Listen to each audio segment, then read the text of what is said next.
You all are scanning the same headlines I am. You're looking at insanity happening all over the world. We are looking at nations coming against nations. We are hearing rumors of wars. We are watching wars. Knowing and seeing all of this, we need to understand that the Bible talks to us about this time. How should we be acting? What should we be expecting? The answers are right here in God's Word. So let's get into it.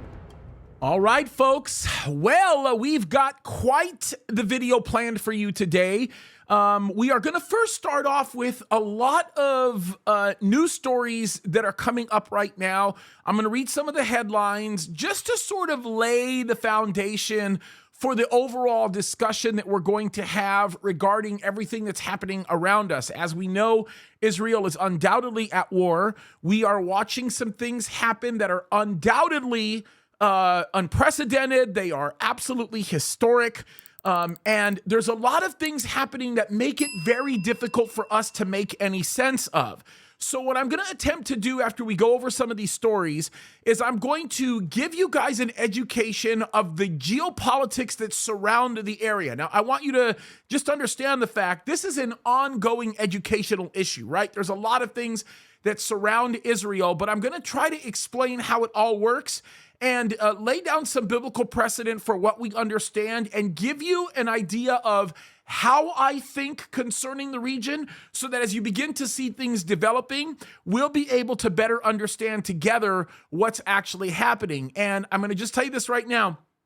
If you don't like geography, you're probably going to like this video because I'm going to help you better understand geography and I'm going to help you learn to use it for your advantage, which I think is just going to turn out to be really, really exceptional. And I think you're just going to be really blessed by what we bring to the table. So let's talk about some of the headlines. I think the one thing that I should note right off the bat is that the whole world is going to eventually center around Israel, right? The Bible says that. Matter of fact, it's interesting. When the Bible gives us any type of prophetic insight concerning any portions of any land, masses, or any countries, it's typically always north, south, east, and west of Israel. Israel stands at the center, and everything is either to the north of Israel, to the south of Israel, to the east, or to the west. And this is a very important principle in being able to understand, because if you'll be able to grasp that, then a lot of the geography that is oftentimes very confusing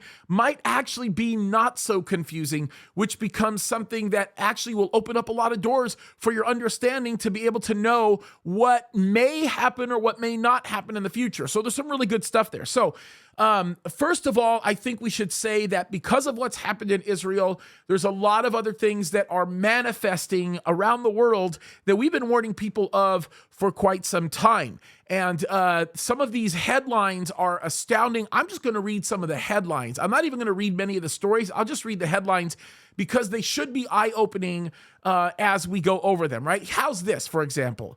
Feds warning that Hamas, Palestinian Islamic Jihad, and Hezbollah jihadis could be crossing the southern border. When we talk about the southern border, we're not talking about the Sinai into southern Israel, okay? We're actually talking about the southern border, meaning Mexico, right? We're talking about the South American border, the northern portion into the United States of America. So this is very interesting to think about, because what that actually means is if that is true, then we've got sleeper cells that have always been, but yet some that are about to awaken. And that becomes really interesting, especially as the United States of America seems to take whatever position makes it easier for them to engage in war, right? So much of this, by the way, still centers around Russia and Ukraine, which if we have some time, we'll actually talk about that in a little bit. Another example of this beginning to affect everybody, not just Israel, is Hamas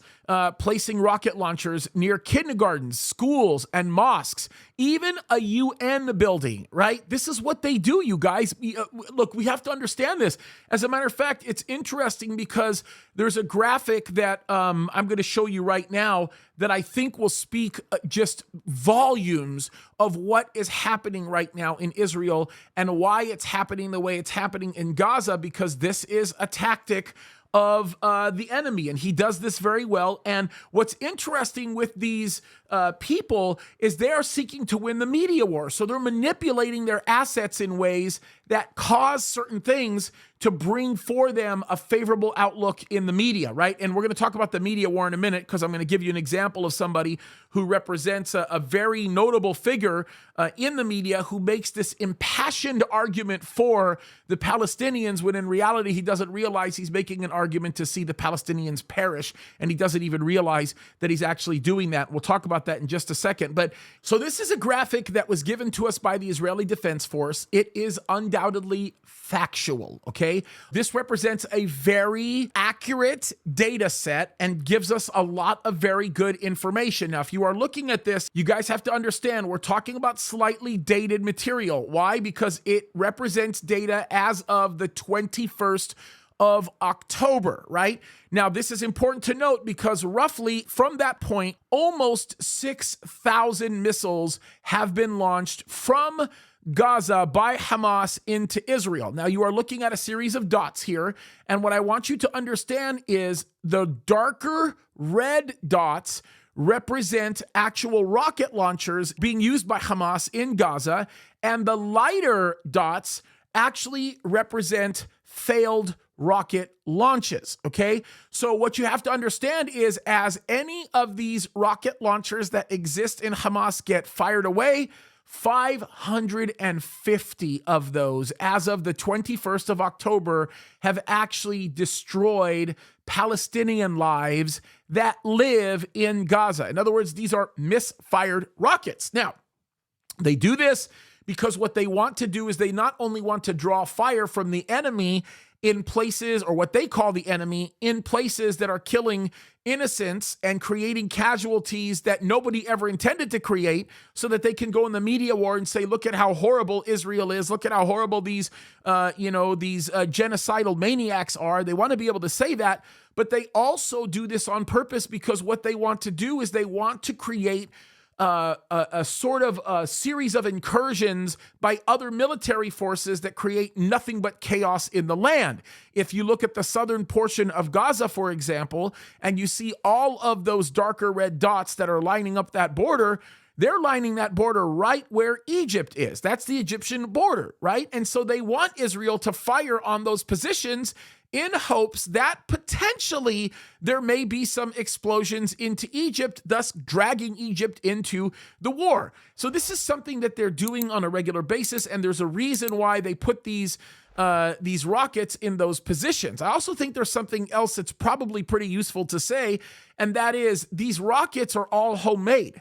When we talk about how these rockets are being fired, they are going into the ground and they are taking the water systems that are being built by the UN and in some cases even Israel's money, and they are ripping the pipes out of the ground and using those pipes as their rocket launchers. That's exactly what they're doing. So they're not only tearing up their own water system, not really caring about the people and how they live and all of those Palestinians that are living in Gaza, but they're also digging out those tunnels from the points where those pipes were laid. And of course, as you know, those tunnels are infamous because they're using those tunnels to go into certain areas throughout the land and kill Israeli soldiers and lots of other innocent people. And of course, those tunnels are places where they're keeping explosive ordnance that are blowing up. And as they're blowing up, they're destroying all kinds of buildings that are directly over those tunnels. And then they're blaming Israel for doing it. So this is something that we're seeing a lot of,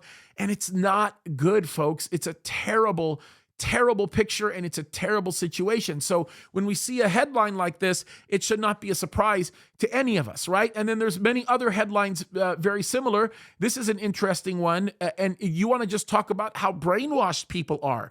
The BBC Arabic staff praised Hamas attacks on social media, mocked the Jewish victims, and now they're being investigated for doing it. And folks, I can tell you something right now within the BBC. nothing much is going to happen with it because this is a very popular thing that people are doing now. It's amazing. Like what are you making fun of? Dead babies? I mean, think about how terrible these people are, right? And they don't really understand, but that's the nature of what's going on. And of course, make no mistake about it, but when we saw the president do exactly what the president chose to do in going over to Israel and interacting with Netanyahu and doing the things that he did, all he was doing was seeking to block the incursion into Gaza to actually cut the head of Hamas off. I think that that's what's going on, and we actually know that. As I said before, and we've been talking about for the last few weeks, a lot of this stuff is religiously motivated, and in Islam, you have to understand when we talk about these Muslims, you need to realize that they're doing what they're doing because they're told to do this in the Quran.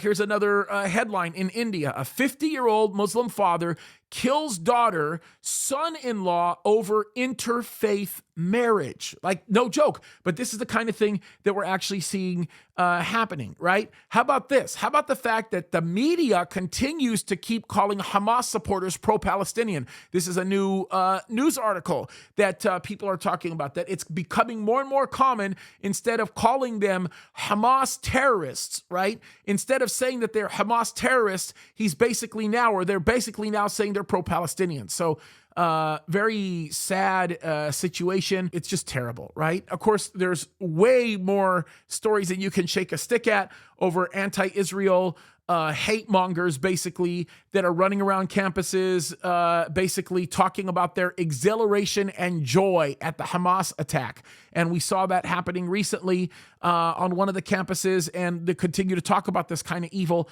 that's going on. And there's a story on that, by the way, very good story on that one on Jihad Watch that talks about this. And it's just absolutely very, very, very ugly, right? And folks, I just want to say this. I want to be able to point out the fact that all of this pro-Hamas nonsense is not pro-Palestinian. This pro-Hamas nonsense is literally pro-evil, right? They are cheerleading for the wickedness that is happening, that these people are doing, and they are saying it's a wonderful thing as they are supporting the actions of these terrorists. And here's the sad part about it, right? The Palestinians are the ones that are suffering the most, okay? I want you guys to get an idea of how bad all of this is getting, and the lies that people continue to allow themselves to be adhered to, right? And I think that there are a bunch of examples out there of what I'm communicating here, but perhaps one of the most significant of examples is a guy named Cenk Uygur. He's the guy that founded the Young Turks, and I want you to listen to what he tells Piers Morgan is a solution for what's going on with the Palestinians and how to fix the problem with everything that's happening in Israel. I think it's worthwhile listening to him. Listen, he's not a dumb man. He's actually a very intelligent man. And I also want to warn you guys, he is going to make a very impassioned plea. He's going to be very emotional in his position. He's going to be very staunch in his belief, but they're not centered around facts, okay? Please understand that there's a lot of manipulation going on here, but it's not centered around truth. And I'm going to explain in just a minute. Terrorism. And it is the same if it is done by a government. Send in as many special forces you got. We should send in whatever you got to actually do the job at hand, instead of what Netanyahu is doing, which is to kill these people, to what? Send a message. And think about how unrealistic that is. And think about why his method has a 0% chance of working. How are the Palestinians supposed to rise up against Hamas? How would they prove they're against Hamas? Hamas ended all elections. Hamas ended democracy. So how are the Palestinians supposed to cry uncle? They're already crying uncle, but it's never enough for the bloodthirsty Netanyahu. No, more death of Palestinians, more babies killed. That's what his answer is. And it's this, and the United States of America, I'm running for president here. There's no way in the world I would allow this. Sending $105 billion. And it doesn't even go to Israel, Ukraine, or Taiwan. It goes to the defense contractors that bribe these greedy American politicians. Okay, can I stop him for just a second? And can I just address three major points that he brings up here? Because I think that they're really, really important, right? And I think that this is like, we really, really, really have to think this through. Okay. First of all, he says that he is basically claiming that Netanyahu is trying to send a message by killing people. Okay. That is very far from the truth. Okay. What Israel is seeking to do is Israel is seeking to eliminate Hamas, who has made many attempts to take the lives of Israelis and has been very successful to the tune of 14 to 1,500 here in the last few weeks. But let's take it a step further. Hamas is also responsible for the loss of hundreds, if not thousands, of Palestinian lives.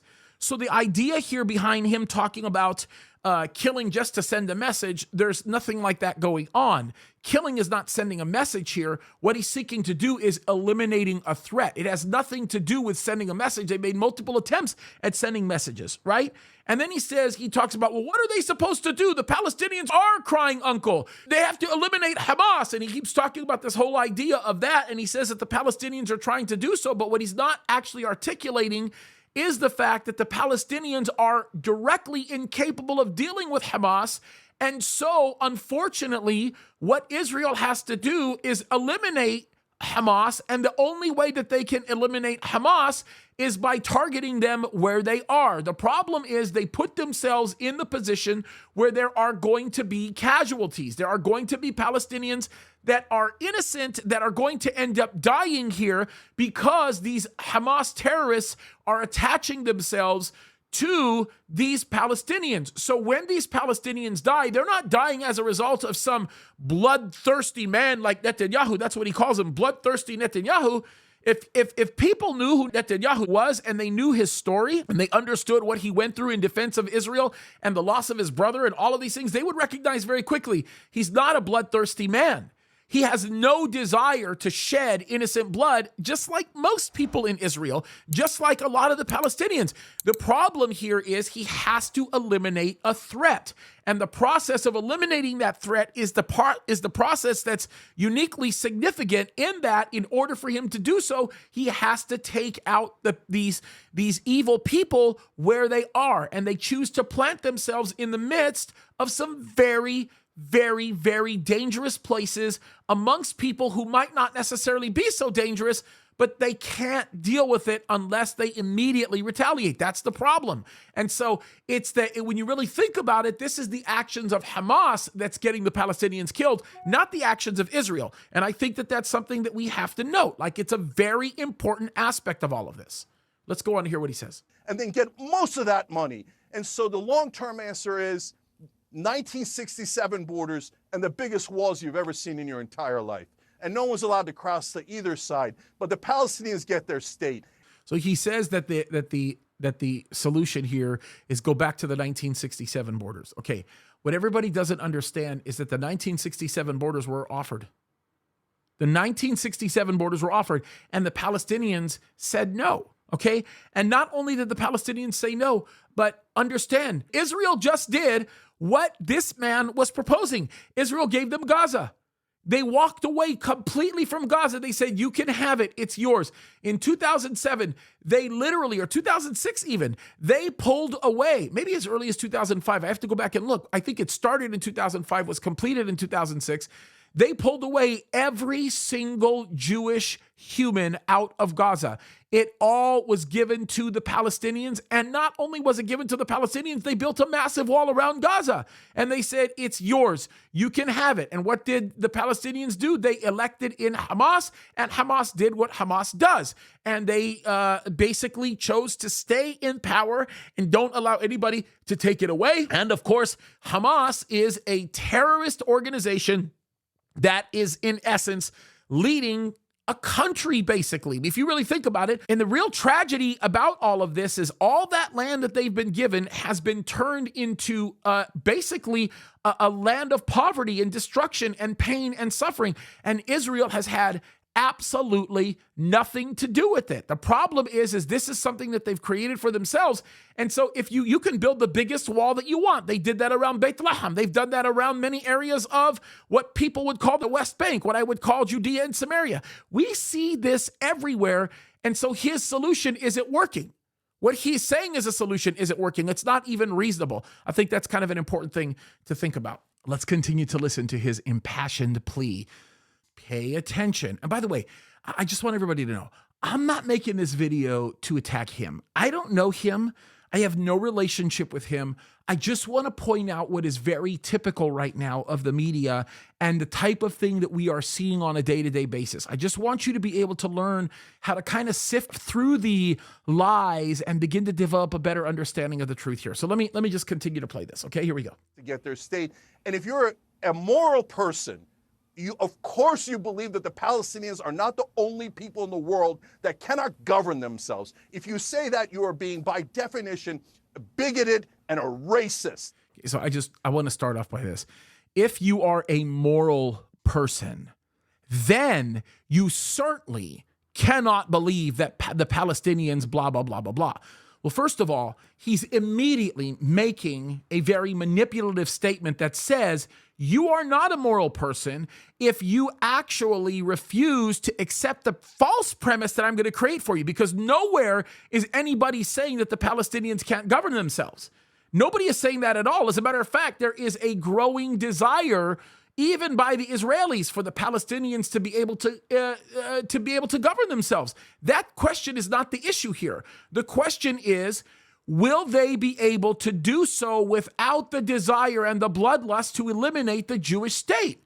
That's the question. The question is not, are they capable of governing themselves? Of course they are, just like any other nation in the world. There are lots of anti-Israeli nations, anti-Jewish nations that govern themselves and to this point have not tried to eliminate the Jewish race. Well, they've done so in some contexts, especially if you're Iran. But the reality of it is that's not the issue that's at hand. So for him to tie the fact of our morality into whether or not we accept the premise that he's carrying, which, by the way, is based on something false, that's a problem. And he starts referring to us as being racists and bigots. Now, if you want the definition of a form of bigotry, you're about to hear it right now. Take a listen to what he says here. And he's like, well, I have Jewish friends, right? Just like, yeah, I like black people. I have black friends. It's the same kind of weird way of thinking in order to prove a point. Whether or not you're Jewish, whether or not you know somebody that's Jewish, whether or not you come from a particular background or you come from my mom and dad were both born and raised in Egypt. I'm Middle Eastern, okay? So whether or not you come from that background, it does not determine or establish your moral authority. We do not follow the premise of intersectionality here. What we do is we stop for a moment to reflect upon the significance of the truth. The truth is what matters. Right? That's what matters. And I think that's an important aspect of all of this. So listen to what he continues to say. We have to have two-state solution immediately. Immediately. If 56 years of occupation and brutalizing these people is not enough, is 57 years going to be enough? Is 156 years going to be enough? I'm asking Israel, not out of hate, out of love. So I want to say, immediately we have to have a two-state solution. How can we immediately have a two-state solution when you don't have people that even know what they want? We have made 8 major official offers, right? The world community, not just the Israelis, the world community has gotten together and made 8 offers to the Palestinians for them to have their two-state solution. Laid out lots of land, lots of freedom, right? Lots of autonomy. And they've said no every single time. So when he says immediately, the Palestinians don't even want that. What the Palestinians want is to remove Jews off the face of the earth, at least the ones that are in power. I think that's a very important picture. By the way, there are lots of Palestinians that don't feel that way about Jews. As a matter of fact, there's a lot of Palestinians that say the Jews are their only hope. Let me play just 30 seconds of a video where a guy is standing in front. This is a Palestinian man who is standing in front of the international community who talks about Israel being their only hope. Listen to what he says. Your money, your tax euros are financing the Palestinian police force, which oppresses us, tortures us, and puts us in disappearance. This happens while you guys are obviously caring for us in good intentions, but your judgment is very cloudy. Unfortunately, most of you are seeking to destroy the very and only source of income and stability that we have, which is the Israeli Jewish state.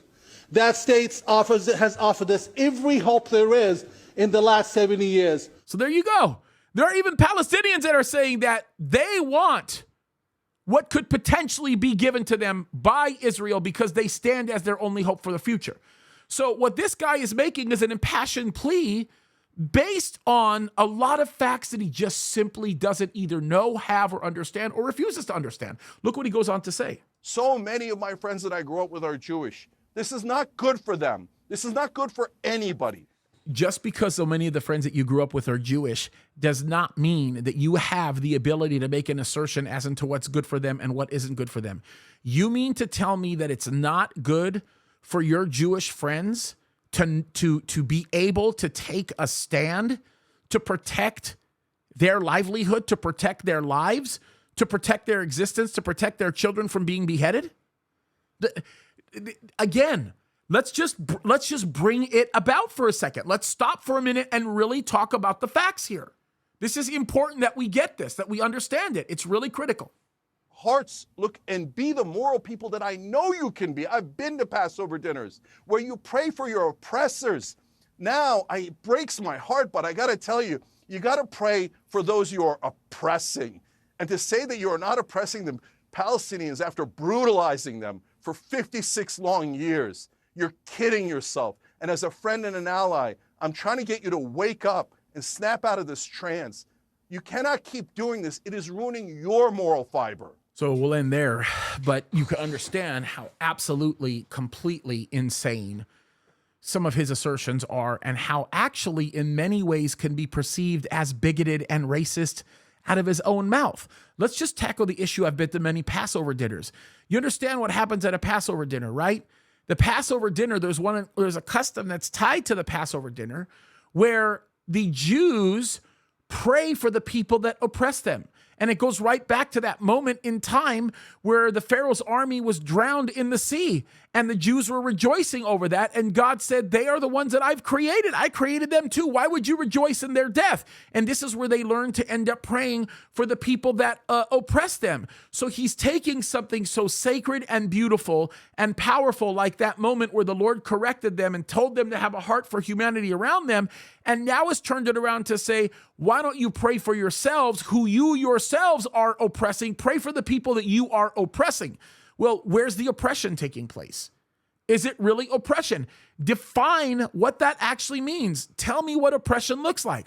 I can guarantee you he doesn't have an understanding of what that looks like. Just because you've been to many Passover dinners and just because you have friends that you, or Jewish people that you call your friends, does not give you the authority to make these moral assertions. You are making wrong moral assertions because you don't understand. And I'm not going to call him naive, because I think it would be a mistake to call him naive. I think he is well enough familiar and endowed with the information around him to be able to understand exactly what's going on. But folks, I'm bringing this out as an example of what is happening all over the region and what is happening all over the world. And I think that this is a very, very important set of variables to be thinking about, right?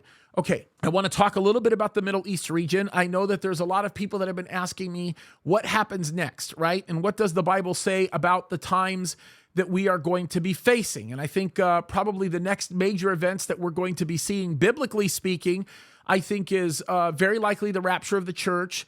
Around that same time, we'll see the destruction of Damascus as given to us in Isaiah chapter 17. I also think that we are going to be looking at what happens in Ezekiel 38 around the time after the church gets raptured. And there's a lot to be describing there, but if you understand what the future says is going to happen, what the word says is going to happen in the future, then you're going to be able to better understand where things are moving in the region. Now, let's stop for 1 minute and talk about this area. And I want you to look at this map that we're going to put in front of you, and we're going to animate this a little bit so that you can kind of see things moving along and maybe be able to better understand things. Now, as I said before, we start at Israel. Now, as I zoom out of Israel, I want you to understand that when we talk about the north, the south, the east, and the west, biblically speaking, we are talking about north of Israel, south of Israel, to the east of Israel, and to the west of Israel. I think that's a very important distinction for us to be making. because one of the things that we are looking at when we start looking at the geopolitics of the whole region is that when Ezekiel 38 happens, and let's just skate up north, right? We can see Russia as you further go south, going into these areas like Afghanistan, Iran, Iraq, Syria, Turkey. Turkey is one of the nations that is mentioned, of course, that joins up with Russia. Iran is one of the nations that joins up with Russia. We don't really see a lot of discussion about Syria other than Damascus in Isaiah 17, but we make the assumption that when Iran, Turkey, Russia, and the likes attack Israel, they will be doing it from the north. And when we talk about them doing it from the north, my guess is it's not going to be through Lebanon, although that could be a possibility. My guess is it's going to be through Syria, understanding and knowing, militaristically speaking, what we're talking about. Now, Jordan is a country that kind of is not really mentioned or talked about. It sort of remains neutral, just like Egypt, which actually doesn't remain neutral, but is actually termed as a friend of Israel in the last days. But you have to understand what happens. They go south and they go towards Israel. Now, as they go to attack Israel, I'm not talking about Egypt or Jordan, I'm talking about all of these other nations, the Ezekiel 38 nations. One of the things that happens here is really unique, and that is the fact that the Bible tells us in Ezekiel 38 that there will be unfenced cities in Israel, meaning they're going to be at a time of economic peace and prosperity. We're certainly not seeing that right now. And they are going to be surprised by their attackers, just like they were surprised by those that came out of Gaza into their land. They're going to be surprised by their attackers. And that is because they will have good relationships with their attackers. So if you think about this happening, it is going to take them by surprise. By the way, I do think we should note this, that as of late, and you can look at this on the map, we can show you, when Israel has been attacking Syria, they've been attacking the Damascus International Airport and the International Airport at Aleppo. They've been doing that because those airports have been housing vessels that have been moving all kinds of weapons that are being used to attack Israel right now, which is why those things are being bombed. But what we should understand is that they would not be able to do that if it was not for permission being obtained from Russia to be able to do it, because Russia has their S-300, S-400 batteries lined up all throughout this area in Syria, leading up into Aleppo and, of course, into Damascus. And I think it's very important. I think it's also important to note that Russia has assets that are further north than Damascus and Aleppo, for that matter, along the Iraqi border, up above the northern border of Jordan and the southern border of Turkey. So understand where that is, and understand the fact that Tehran makes no quirks about the good relationship that they have with Moscow. And so all of these people are walking on kind of an even keel with respect to their relationship. They all work with one another, and make no mistake about it, Afghanistan appears to be a very nice staging area for the weapon stock that we're beginning to see actually manifest in Israel right now, right? So this is interesting, because let's just shift over a little bit and let's take a look at Libya. Libya, of course, is in the midst of a massive civil war that pretty much started when the State Department under Hillary Clinton actually chose to interfere with things that were going on over there in a small little city called Benghazi, if you remember the whole story with that. And with that happening, we know that Russia is probably, or very likely, going to end up taking control of Libya. Why? Because they are involved in this civil war, and they are the winning faction in this civil war. And what's interesting is by doing that, it gives them prominence in the Mediterranean that, of course, they have always wanted. And they already have prominence in the Red Sea. We can shift that over so you can see where the Red Sea is.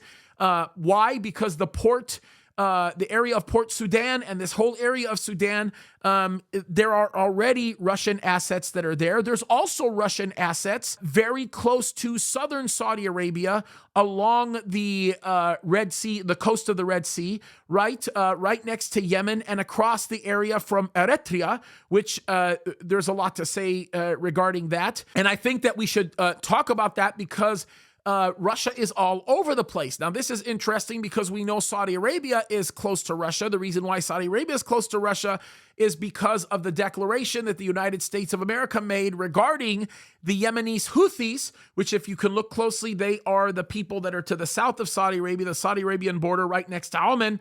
And the thing that we should notice is these Houthis that are there are terrorists. the United States of America declared them to no longer be terrorists, which means they cannot be treated as enemy combatants by Saudi Arabia, which means Saudi Arabia cannot use the missiles and the weapons that they've purchased from the United States against their enemies in Yemen, which as a result ties the hands of Saudi Arabia. So what does Saudi Arabia do? Saudi Arabia takes 25% of the budget that they were spending with the United States of America, hands it over to Russia, and Russia says, absolutely, not only will we do that, but we'll also do you a little bit better, and we'll calm down the Houthis in Yemen. We'll do that through our connection in Iran. And so the complexities of what happens across the pond in the Persian Gulf begin to grow, and it becomes a unique situation for everybody. By the way, it is ironic that Saudi Arabia will be the largest of the nations to object against the attack of Israel as it all happens. So they're all intertwined. And then when you throw in the complexities with respect to these aircraft carrier groups that are going into the Mediterranean, I promise you the reason why they're going into Mediterranean has nothing to do with defending any kind of assets that the Grecians hold, or Cyprus or Beirut, the offshore drilling over there. They don't want to hold any position south of Turkey where Erdogan is all drilling a bunch of holes in. It has everything to do with their concern with specifically the northern coast of Libya, right? Which, of course, consequentially is the southern Mediterranean.